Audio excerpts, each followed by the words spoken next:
Hello everyone. आज के इस वीडियो में हम अध्याय 2 यूरोप में समाजवाद एवं रूसी क्रांति के बारे में पढ़ेंगे। कक्षा 9 का दूसरा पार्ट है ये, यूरोप में समाजवाद एवं रूसी क्रांति। सबसे पहले टॉपिक है सामाजिक परिवर्तन का युग। बच्चों, फ्रांसीसी क्रांति ने सामाजिक संरचना के क्षेत्र में पूर्ण बदलाव की संभावनाओं को सूत्रपात कर दिया था। 18वीं शताब्दी से पहले फ्रांस का जो सामाजिक स्टेटस था, जो श्रेणियों में बटा हुआ था, समाज की आर्थिक और सामाजिक सत्ता पर उन पर किसका, कुलीनों का और चर्च का प्रभुत्व था। लेकिन क्रांति के बाद इस संरचना को बदलने की जो संभावना नजर आने लगी, यूरोप और एशिया जो सहित दुनिया के बहुत सारे क्षेत्रों में व्यक्तिगत अधिकारों के स्वरूप और सामाजिक सत्ता पर किसका नियंत्रण होना चाहिए, इस पर चर्चा होना शुरू हो गई। भारत में भी राजा राममोहन राय और डेरोजियो ने फ्रांसीसी क्रांति के महत्व का उल्लेख किया और भी बहुत सारे लोग क्रांति के पश्चात यूरोप की स्थितियों के बारे में चल रही बहस में भी बीच में ही कूद पड़े। यूरोप में भी काफी लोग ऐसे थे जो पूर्ण सामाजिक बदलाव के पक्ष में नहीं थे। इस प्रश्न पर सबके अलग अलग विचार थे। बहुत सारे लोग बदलाव के लिए तो तैयार थे, लेकिन ये चाहते थे कि बदलाव धीरे धीरे हो। एक गुट मानता था कि समाज का पूर्ण पुनर्गठन होना चाहिए। कुछ रूढ़िवादी थे तो कुछ उदारवादी थे, तो कुछ रेडिकल समाधानों के पक्ष में थे। रेडिकल का मतलब होता है जो आमूल परिवर्तनवादी थे, ठीक है, उनको बोलते हैं रेडिकल। तो यहाँ 19वीं शताब्दी के कुछ महत्वपूर्ण राजनीतिक परंपराओं का अध्ययन करेंगे और देखेंगे कि बदलाव के संदर्भ में क्या असर डाला उन्होंने। इसके पश्चात एक और ऐतिहासिक घटना पर अपना ध्यान केंद्रित करेंगे, जिसमें क्या है, एक ऐसी ऐतिहासिक घटना पर करेंगे जिसमें समाज के रेडिकल पुनर्गठन का एक गंभीर प्रयास किया गया। रूस में हुई क्रांति के फलस्वरूप समाज 20वीं सदी का स्वरूप तय करने वाले महत्वपूर्ण और शक्तिशाली विचारों की श्रृंखला का हिस्सा बन गया। तो देखते हैं उदारवादी, रेडिकल और रूढ़िवादी क्या है ये। तो सबसे पहले देखते हैं उदारवादी। उदारवादी समूह समाज परिवर्तन के समर्थकों में से एक था। उदारवादी ऐसा राष्ट्र चाहते थे जिसमें सभी धर्मों को बराबर सम्मान और स्थान मिले, क्योंकि उस समय यूरोप के देशों में आमतौर पर किसी भी धर्म को अधिक महत्व दिया जाता था। उदारवादी समूह वंश आधारित शासकों की अनियंत्रित सत्ता के विरुद्ध थे। वे सरकार के समक्ष व्यक्ति मात्र के अधिकारों की रक्षा के पक्षधर थे। उनका विचार था कि सरकार को किसी भी व्यक्ति के अधिकारों का हनन करने या उन्हें छीनने का अधिकार किसी भी स्थिति में नहीं दिया जाना चाहिए। यह समूह प्रतिनिधित्व पर आधारित एक ऐसी निर्वाचित सरकार के पक्ष में था जो शासकों और अफसरों के प्रभाव से पूरी तरह मुक्त हो, सुप्रशिक्षित न्यायपालिका द्वारा स्थापित किए गए कानूनों के अनुसार शासन कार्य चलाए। यह समूह लोकतंत्रवादी नहीं था। ये लोग सार्वभौमिक वयस्क मताधिकार यानी लोकतंत्रवाद, मतलब जो सभी नागरिकों को वोट का अधिकार देने के पक्ष में नहीं थे। इनके विचार में वोट का अधिकार केवल संपत्तिधारी लोगों को ही मिलना चाहिए। ये तो थे उदारवादी। अब यहाँ पर आया ना सार्वभौमिक मताधिकार। सार्वभौमिक मताधिकार का मतलब जानते हो, एक निश्चित आयु प्राप्त करने के बाद जब वयस्क व्यक्ति जो हो जाते हैं, बिना किसी भेदभाव के मत देने का उनको अधिकार प्राप्त हो जाता है। इसको बोलते हैं सार्वभौमिक मताधिकार। अब आते हैं रेडिकल। रेडिकल कौन है? इनके विपरीत रेडिकल समूह ऐसी सरकार के पक्ष में थे जो देश की आबादी को बहुमत के समर्थन पर आधारित थे। इनमें से बहुत से लोग महिला मताधिकार आंदोलन के भी समर्थक थे।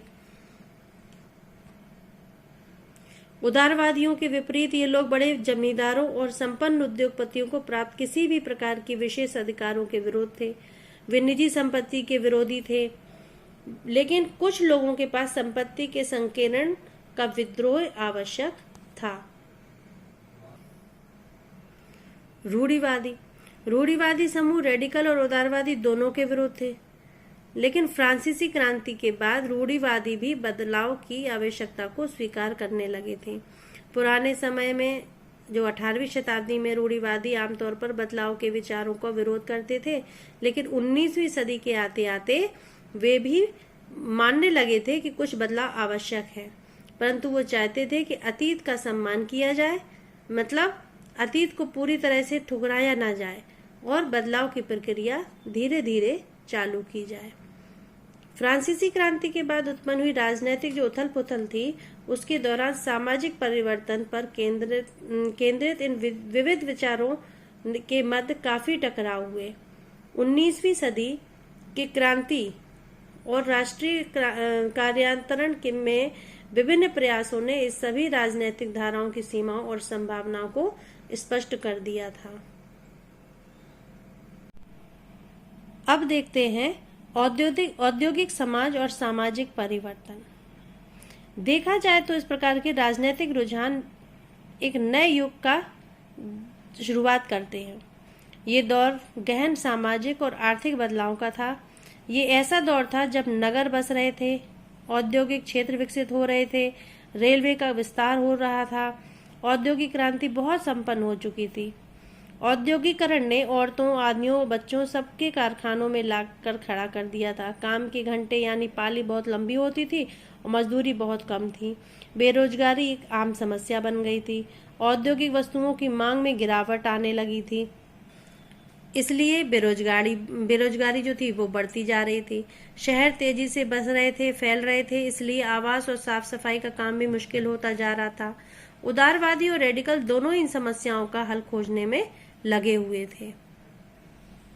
अब समस्या कहाँ थी कि लगभग सभी उद्योग व्यक्तिगत स्वामित्व में लगे हुए थे।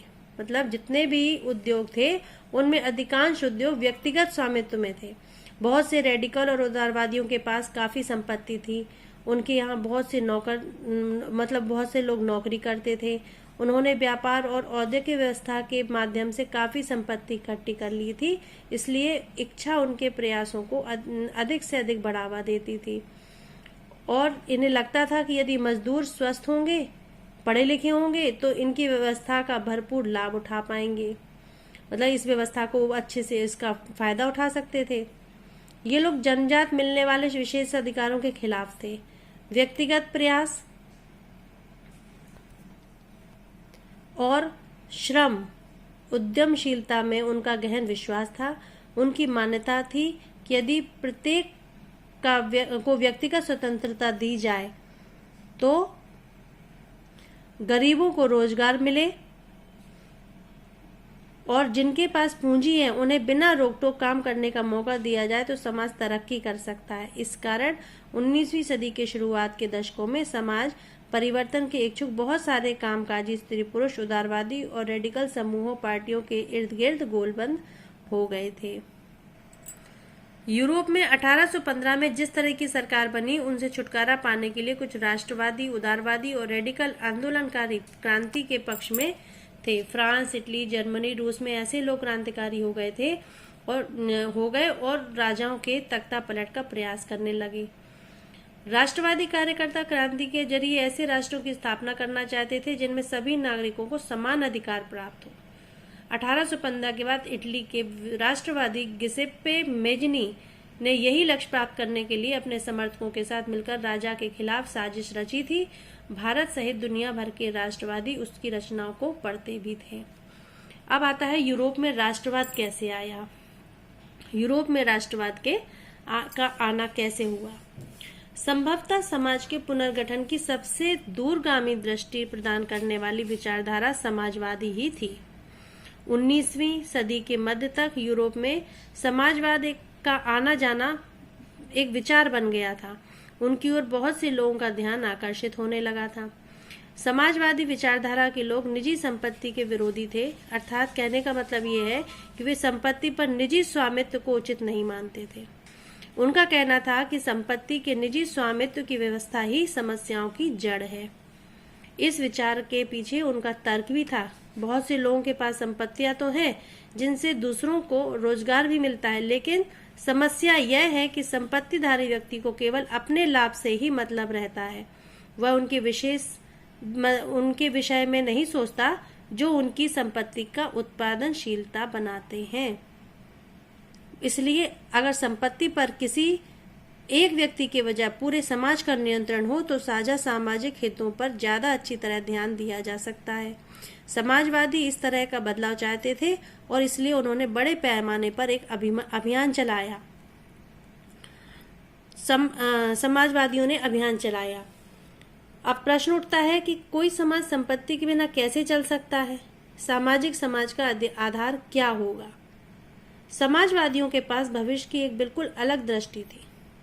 कुछ समाजवादियों को कोऑपरेटिव यानी सामूहिक उद्यम के विचारों में रुचि थी। सामूहिक उद्यम यानी मिलकर काम करने पर विश्वास था।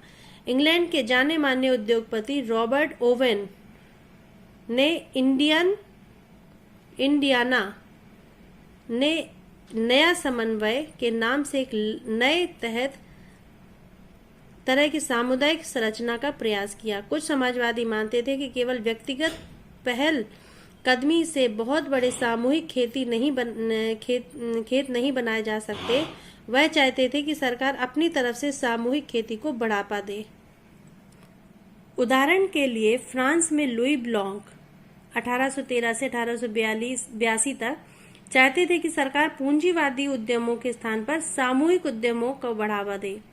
कोऑपरेटिव ऐसे लोगों के समूह थे जो मिलकर वस्तुएं बनाते थे और लाभ का प्रत्येक सदस्य द्वारा किए गए काम के अनुसार आपस में बांट लेते थे। कार्ल मार्क्स 1818 से 1882 और फ्रेडरिक एंगलेस 1820 से 1895 ने इस और कई एक तर्क प्रस्तुत किए। मार्क्स का विचार था कि औद्योगिक समाज पूंजीवादी समाज है। फैक्ट्रियों में लगी पूंजी और पूंजीपतियों का स्वामित्व है। पूंजीपतियों का लाभ मजदूरों के परिश्रम से पैदा होता है। मार्क्स का निष्कर्ष ये निकला कि जब तक निजी पूंजीपति इस तरह का लाभ संचय करते जाएंगे तब तक मजदूरों की स्थिति में सुधार नहीं हो सकता।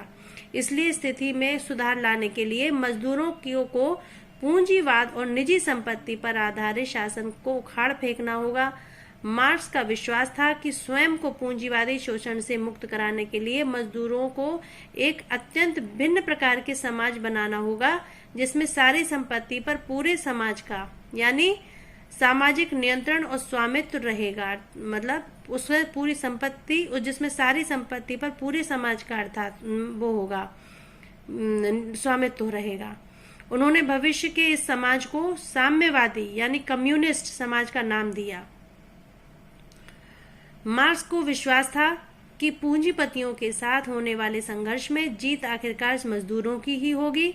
उनके विचार में कम्युनिस्ट समाज ही भविष्य की समाज होगी।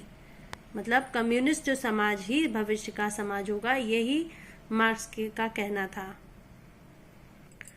अब इसमें एक वर्ड आता है बेटा पूंजीवादी विचारधारा ना। पूंजीवादी क्या है? पूंजीवादी विचारधारा के लोगों का मानना था कि संपत्ति में से जो भी लाभ होगा वो सारा का सारा संपत्ति का लाभ संपत्ति किसका होगा? स्वामी का होगा। और पूंजी विचारधारा के लोगों का यह भी मानना था कि संपत्ति पर निजी स्वामित्व यानी व्यक्तिगत अधिकार होना चाहिए। ये थे पूंजीवादी। ठीक है। और समाजवादी विचारधारा के लोग कौन थे? समाजवादी विचारधारा में क्या चीज आती है? समाजवादी विचारधारा का मतलब था कि लाभ मजदूरों की मेहनत का फल होता था, तो वो लाभ का एक ऐसा हिस्सा मजदूरों को भी मिलना चाहिए। समाजवादियों का मानना ये था कि संपत्ति के निजी स्वामित्व की व्यवस्था ही समस्याओं का मूल है, इसलिए समाप्त करने के लिए इसको संपत्ति पर सभी का सामूहिक अधिकार होना चाहिए। ये था समाजवादी। ठीक है। इसमें समाजवादी और पूंजीवादी में ये अंतर है। अब आता है समाजवाद के लिए समर्थन। 1870 के दशक तक आते आते समाजवादियों ने अपने प्रयासों में समन्वय लाने के लिए द्वितीय इंटरनेशनल नामक एक अंतर्राष्ट्रीय संस्था बनाई। कौन सी संस्था बनाई? द्वितीय इंटरनेशनल के नाम से एक संस्था बनाई। देखते ही देखते इंग्लैंड और जर्मनी के मजदूरों ने अपनी कार्य स्थितियों और जीवन में सुधार लाने के लिए संगठन बनाने का प्रारंभिक कार्य भी शुरू कर दिया।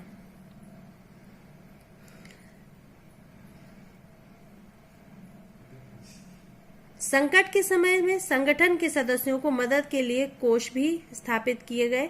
साथ ही साथ काम के घंटों में कमी तथा मताधिकार के लिए मांगे प्रारंभ कर दी गईं।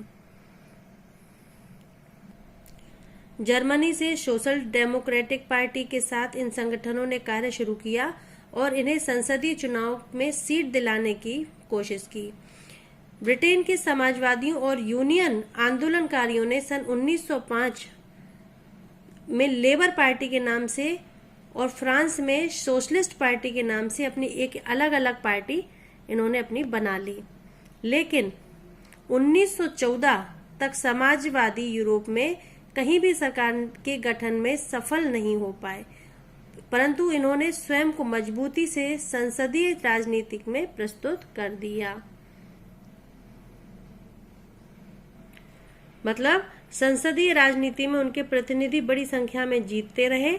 उन्होंने कानून बनाने में भी अहम भूमिका निभाई, मगर सरकारों में रूढ़िवादियों, उदारवादियों और रेड कलों का ही दबदबा बना रहा। तो ये था सामाजिक परिवर्तन का युग। यूरोप में राष्ट्रवाद में किस प्रकार से परिवर्तन हुआ, कैसे औद्योगिक और सामाजिक परिवर्तन शुरू हुए, कैसे यूरोप में समाजवाद आया और समाजवाद के लिए कौन कौन से समर्थन दिए गए, ये सब हमने अभी इस पाठ में पढ़ा। आप लोग पाठ को पढ़िए और ध्यान से समझिए।